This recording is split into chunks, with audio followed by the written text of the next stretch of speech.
Good morning, guys, from London. I figured I hadn't created a YouTube video in a while. In fact, I didn't do one the whole time I was in South Africa. I haven't done one on mental health issues for ages and ages. So I'm going to do one today based on my decision, which was quite kind of a quick decision really in the last week or so to quit antidepressants, namely this one called citalopram. So in the past, along with my antipsychotics over the past few years, I'd say I've been on loads of different ones. So I was on sertraline, fluoxetine, one called escitalopram, and one called mirtazapine. And none of them really worked. Some of them actually made things worse. Some of them kind of made it a little bit better, but it wasn't really worth it because the side effects were so bad. And I've never actually had depression in my life, but it was more for anxiety. My psychiatrist put them on me on them along with my antipsychotics to help with anxiety. And I was on sertraline before this, and I decided to switch to citalopram because the side effects with sertraline were really, really bad. And I was aware that in the first couple of weeks that the side effects would get worse before getting better. And but this on sertraline, it was so bad that I had to quit, and then I got switched to citalopram 6 months ago.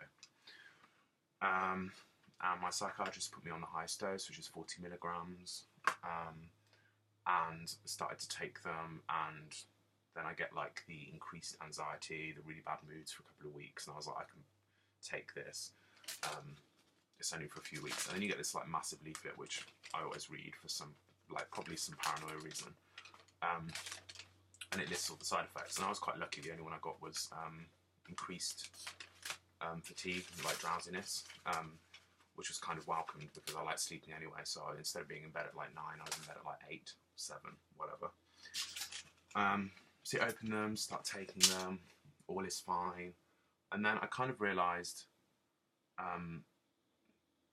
this is actually making me quite nervous, this video, so I kind of want this video to be awareness as well, and just a bit of a disclaimer as well beforehand. I'm not trying to get anyone who is on any antidepressants to quit. This is an antidepressant called an SSRI, which is a selective serotonin reuptake inhibitor, and there's others like the tricyclics, but this is one of the newer ones. This is only I think it was only developed about 20 years ago. So I'm not trying to get anyone to quit or to start or to change their dose or to just quit taking them like that, but this is just my personal decision and kind of journey with it.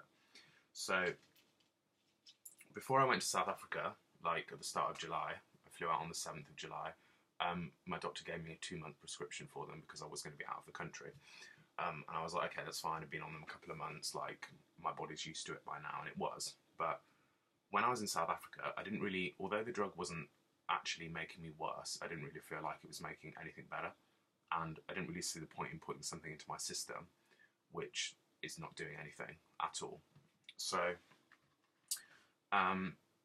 as I said, the side effects were kind of latent. There's a couple of side effects I had to the drug which at the time I didn't really think were major, but looking back at it now, were quite major side effects to me. And I'll touch on those later. So when I got back in the UK, I decided to book an appointment with my psychiatrist, and I said to him, at the end of my time in South Africa, I did a road trip, and towards the end of the road trip, I decided not to take the citalopram, and I knew that was a bad idea because I'm on the highest dose. You're meant to taper down slowly. The drug's not actually addictive, but it can cause withdrawal because it's changing, because the chemicals in your brain then re-change. There's serotonin levels and stuff, and the dopamine levels, they re-change again, so it can cause upsets in mood. So my last week was kind of somewhat unstable,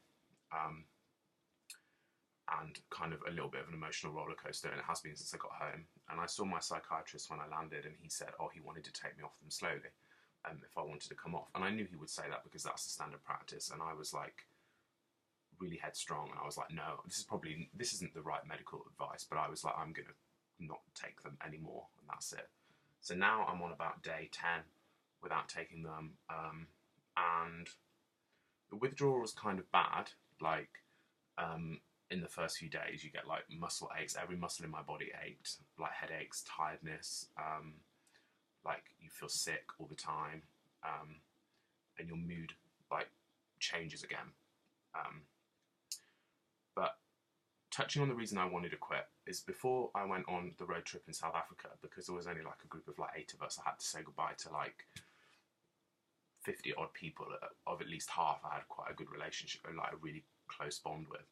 And I'm quite an emotional person, so, or at least I was before I started to take SSRI antidepressants, and this is one of the reasons I decided to quit. 2 of the side effects, which aren't actually listed on here, but when you read, I've read some research papers online, in trials, they kind of confirm it, there's a lot of evidence confirming it, is increased apathy and emotional numbness. So that is basically, apathy is your feelings towards others. So your feelings towards others, either negative or positive, reduce, and you're just emotionally numb. So you don't feel like, when something really, really good happens to you, you feel less happy about it than you would if you weren't taking them. But likewise, when something really, really bad happens to you, you feel less sad about it than if you weren't taking them. So I guess it works in both directions, so kind of balancing it out. But I was kind of finding there were things that should make me really, really happy that I only kind of sort of smiled about, or wasn't really that like interested in. I wasn't like over the moon about it. And then when something kind of sad happened, I wasn't really that upset. And like I said, I've always been quite an emotional person, so I was always like a crier. I always think it's healthy to cry, men should cry as well. But I kind of thought that, like, they were numbing it too much. So there were times when, like, I sat down and I thought, I should be crying right now, or I should be really happy right now, but I'm just emotionally numb. And I thought it was these that were blocking it. So my final decision to quit came on, I think it was around the dates are also confusing still because it only landed a couple of days ago, but it must have been somewhere around about middle of August, like the end, like a couple of weeks ago, before everyone left, before we all left for this road trip. And I was saying goodbye to people like that I'd made like lifelong friends with, and I was crying. Everyone was crying. I wasn't crying. This is the thing I'm going to touch on. And like, I wanted to cry. Like, I could feel inside myself I wanted to cry, but I physically couldn't, because, and when I did some research into it and I found this emotional numbness, I thought, this is the only thing I can pinpoint it to. I haven't been able to cry for ages since I've been on different types of antidepressants, and that's not normal. I don't want that. I want to be able to cry. So I was like, okay, I'm going to quit. And within a few days, I cried about things that I wanted to cry about before, and that's really healthy. And I started to feel a lot better. So I guess, like, as I've touched on, my main reason for quitting is because it caused emotional numbness, and I wanted to be able to feel really, really happy when something was really, really good, or really, really sad when something was bad. I didn't just want something neutral in the middle. I wanted to be able to feel all emotions. And that was my main reason for quit. 10 days on, feeling a lot better. My muscle aches have gone, the nausea is gone, my mood's a lot more stable. I'm able to cry at things, I'm able to get really happy at things. So yeah, that's my decision to quit antidepressants. And like I said at the beginning, like, this isn't to say to anyone to quit or to start, but for me, my opinion is that they're pretty rubbish. Like, they don't work, they're a waste of money, and they certainly made me no better, if not worse. I hope this video helps someone, and remember that awareness is key. Out.